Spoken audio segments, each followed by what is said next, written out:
Hər vaxtınız xeyir olsun uşaqlar. Bugün biz sizinlə 7-ci sinif fizika kitabından yolun və yola görə sürətin qrafik təsviri mövzusunun öyrəndiklərinizi tətbiq edin və öyrəndiklərinizi yoxlayın hissəsindəki tapşırıqlara baxmış olacaq. Amma tapşırıqlara keçməmişdən qabaq hər zaman dediyimiz kimi öz gələcəyinizin mimarı uşaqlar məhz siz özünüzsünüz. Bu gələcəyi necə inşa etmək sizin əlinizdədir. Odur ki, gələcəyinizi gözəl inşa etmək üçün başlayaq dərslərimizə. Əvvəlcə öyrəndiklərinizi tətbiq edin hissəsindəki tapşırığa baxaq. Burada deyir ki, 10 saniyə ərzində 2 avtobusdan biri 20 metr bölsün saniyə, digəri isə 30 metr bölsün saniyə sürətlə hərəkət edir. Onların hər biri üçün ayrılıqda sürət zaman qrafiklərini qurun və qrafiklərin altında qalan sahələri rəngləyin. Əvvəlcə biz bu qrafikləri quraq. Nə edir? Birincisi 20 metr bölsün saniyə sürətlə hərəkət edir. Düzdürmü? O zaman sürət zaman qrafikini qursam, mən qrafik çəkməliyəm və sürətin zamandan asılılığının dediyinə görə V-nin T-dən asılılığını yazmalıyam. Və burada deyir ki, 20 metr bölsün saniyə. Demək ki, hansısa bir 20 metr bölsün saniyə buradan yazaq. Buradan da saniyə yazaq. 20 metr bölsün saniyə düz xətli bərabər sürətli hərəkət olduğuna görə stabil bir düz xət, sabit düz xət çəkmiş olacaq. Və bu zaman bu qrafikin altında qalan fiqurun sahəsi, məsələn, burada zamanı tutaq ki, götürək hansısa bir bura qədər olan bir sahə və bu zaman qrafikin altında qalan fiqurun sahəsi bizə verəcək nəyi? Gedilən yolu. Bax, bu sahə. Bu sahə bizə gedilən yolu vermiş olacaq. İndi ikinci qrafiki çəkək sizinlə. İkincisində isə 30 metr bölsün saniyə deyir. İkincisi üçün də çəkək. Yenə də V-nin T-dən asılılığı. Metr bölsün saniyə vahidi yazırıq. Burada da saniyə yazırıq. Burada isə 30 istəyir bizdən. 30-u yazsam bura. O zaman yenə də stabil düz xət çəkəcəm. Yenə də hər hansısa bir zaman götürək. Burada sürət zaman qrafiki altında qalan fiqurun sahəsi, bax bu sahə bizə gedilən yolu verir. Mövzu izahında bizə onsuz da verib orada. Deyib ki, sürət zaman qrafikinin altında qalan fiqurun sahəsi bizə gedilən yolu verir. Bax, yenə də burada fiqurun sahələri bizə S-i verir və yaxud ki, L deyək, L-i verir, gedilən yolu. Burada yenə də fiqurun sahəsi bizə L-i, gedilən yolu verir. İndi A variantına baxaq. A variantında deyilir. Bu sahələrin qiyməti nəyi ifadə edir? Onsuz da bildik. Bu sahələrin qiyməti gedilən yolu ifadə edir. Yazaq. Gedilən yolu. Gedilən yolu. B variantında hər iki qrafiki eyni koordinat sistemində qurun. Qrafiklərin altında qalan sahələr fərqi nə ifadə edir? Yəni, biz bunları ayrı-ayrıqda qurmadıq indi. Deyir ki, bunları bir qrafikdə qurun. Quraq. Baxın, biraz böyük götürək qrafiki. Çünki bir qrafikdə qurmaq lazımdır. V-nin T-dən asılığı. Birinci nə idi? 20 idi, düzdür? Bax, buradan yazacağım. 20. O zaman stabil düz xətti çəkdim. Hansısa bir zaman götürək buradan. 10 saniyə götürək tutaq. 10 saniyə. Və ikinci neçə idi? 30 idi. Buradan da yazacağım 30. Düz xətt çəkəcəm 30. Deməli, bu zaman bunların arasında qalan fiqurun sahəsi. Baxın, bir rəngliyim mən onu. Bax, birinci üçün 20 metr bölsün saniyə deyildi. Bax, onun bu qrafikin altında qalan sahə birincinin getdiyi yoldur. Bax, bu sahə. İkincisində isə, baxın, göstərəcəm indi. İkincisində tutaq ki, bunu göstərim. 30 deyildi. Bu ümumi 30-un altında qalan bu sahə bizə verir nəyi? Gedilən yolu. Bax, bunu.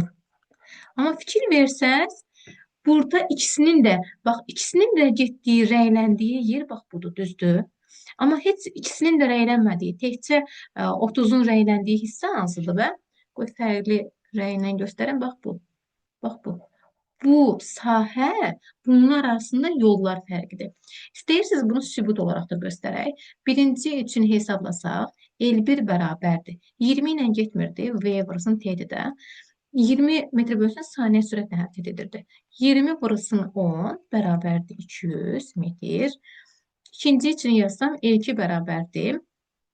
Yenə də 30 vurulsun 10 bərabərdir 300 metr. Bax, bunlar arasındakı fərq, yəni delta L bərabərdir. L2 çıxılsın L1. Delta nədir? Yollar fərqidir. Ümumiyyətlə, delta fərq deməkdir. Bərabərdir. 300-dən çıxacam 200-i. Bu da bərabərdir 100 metr. Yəni, bu qırmızı ilə göstərdiyim bu sahə ki var. Bax, bu yollar fərqidir və 100 metrə bərabərdir. Onda belə deyəm, hər iki qrafiki eyni koordinat sistemində qurun, artıq biz qurduq. Qrafiklərin altında qalan sahələr fərqi nə ifadə edir? Cavab yollar fərqi. Fərqini. Elə. Keçək indi öyrəndiklərinizi yoxlayın hissəsinə. Verilənlərə yazdıqlarımızı silək ki, qarışmasın. Qatar 20 metr bölsün saniyə sabit sürətlə hərəkət edir. Qatarın hərəkətinin sürət zaman və yol zaman qrafiklərini qurun. Yaxşı, quraq. Birincisində deyir ki, sürət zaman qrafikini qurun. Sürət zaman qrafikini qur deyirsə, bax, yenə də qrafik çəkdik. Bax, əvvəlcə məsələni anlamaq lazımdır. Nəyin neydən asıllığını deyir? Sürətin zamandan. Demək ki, bax, mən yuxarıda olana sürət, yəni V yazacağım. Neydən asıllığı? T, zamandan asılığı. Bunun vahidlərini də adətən yanında yazırlar ki, qarşılıq düşməsin. Metr bölsün saniyə. Çünki ola bilər ki, kilometr bölsün saatla da ifadə eləsin. Burada da saniyə. Belə. İndi yol zamanı da yazaq bura. Yolun zamandan asılığı da yazaq bura. Yol necədir? L və zaman T. Yenə zaman saniyə, yol isə metr yaza bilərəm. İndi deyir ki, qatar 20 metr bölsün saniyə sabit sürətlə hərəkət edir.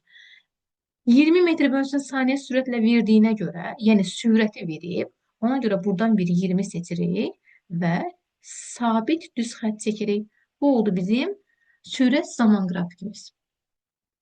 Daha sonra nə deyir? Yol zaman qrafiklərini qurun. Yol zaman grafikini dedikdə isə düzxətli bərabər sürətli hərəkətdə yolun zamandan asılılığı, artıq bu mövzu izahında var uşaqlar, yolun zamandan asılılığı düz xətdir. Yəni, düz mütənasib asılıdır. Onda mən bunu, buradakı rəqəmləri də qeyd etmək istəsəm, belə göstərə bilərəm. Baxın. Burada birinci saniyə, burada da ikinci saniyə üçün göstərsəm. Sürətim 20 deyil, o zaman L1 nəyə bərabər olacaq? 20 vurulsun 1 bərabərdir 20 metr, L2 bərabərdir. 20 vurulsun 2 bərabərdir 40 metr. Bax, burada 1 və 2-ni tamamən özümüzdən gətirmiş olduq. Ona görə sizdə bir qarışıqlıq yaratmasın. Sadəcə olaraq biz qrafiki çəkirik və qrafikdə adlandırma olsun deyə zamanı özümüzdən ifadə etmiş olduq orada. Birincisində tapdıq ki, 20-dir, ikincisində tapdıq ki, 40-dır. Bəs eləyər. Belə, deməli, yolun zamanına asılı qrafikində qurmuş olduq. Lap istəsəz bunları yazmaya da bilərdiniz. Sadəcə düz xətt çəkib o şəkildə də qeyd edə bilərdiniz. Sadəcə olaraq daha aydın, daha detallı şəkildə qurmağı planladıq biz. İkinci sualda deyir ki, silək bunları. Bərabər sürətli hərəkətin sürət zaman qrafikində sürət zamandan asılıdırmı? Baxın, bərabər sürətli hərəkətin sürət zaman qrafikində sürət zamandan asılıdırmı? Biz sürətin zamandan asılı qrafiki necədir bərabər sürətli hərəkətdə? Sürətin zamandan asılılığı, yəni V-nin T-dən asılılığı sabitdir. Yəni dəyişmir. Dəyişmirsə, yəni V bərabərdir konstantdır. Mövzu izahında var bunların hər bir uşaqlar. V bərabərdir konstantdırsa, demək ki, sürət zamandan asılı deyil. Belə. Üçüncü suala keçək. Üçüncü sualda deyir ki, düzxətli bərabər sürətli hərəkətin yol zaman qrafikində yol zamandan necə asılıdır? Düzxətli bərabər sürətli hərəkətdə yol zamandan Düsturu yazsaq, L bərabərdir V-nin T-dən asılılığıdır.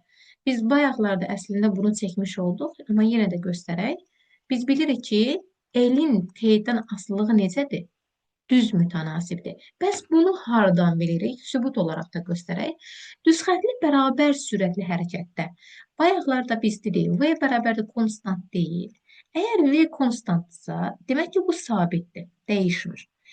Demək ki, riyaziyyatdan da biz bunu bilirik ki, L-in T-dən asılılığı, əgər bir sabit cəmiyyətimiz varsa, hər hansısa bir cəmiyyətin digər cəmiyyətdən asılılığı necə olacaq? Əlbəttə ki, düz mütənasib asılılıq olmuş olacaq. Demək ki, L T-dən düz mütənasib asılıdır.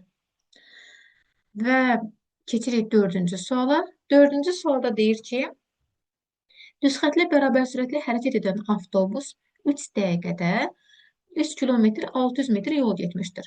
Avtobusun hərəkətinin sürət zaman qrafikini qurun.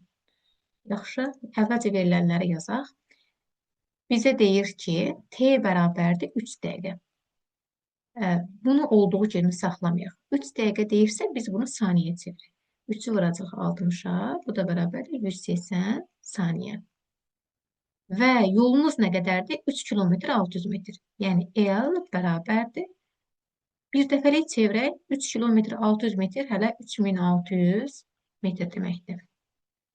İndi avtobusun hərəkətinin sürət zaman qrafikini qurun. Biz əvvəlcə sürəti tapmalıyıq. Yəni, V bərabərdir suala.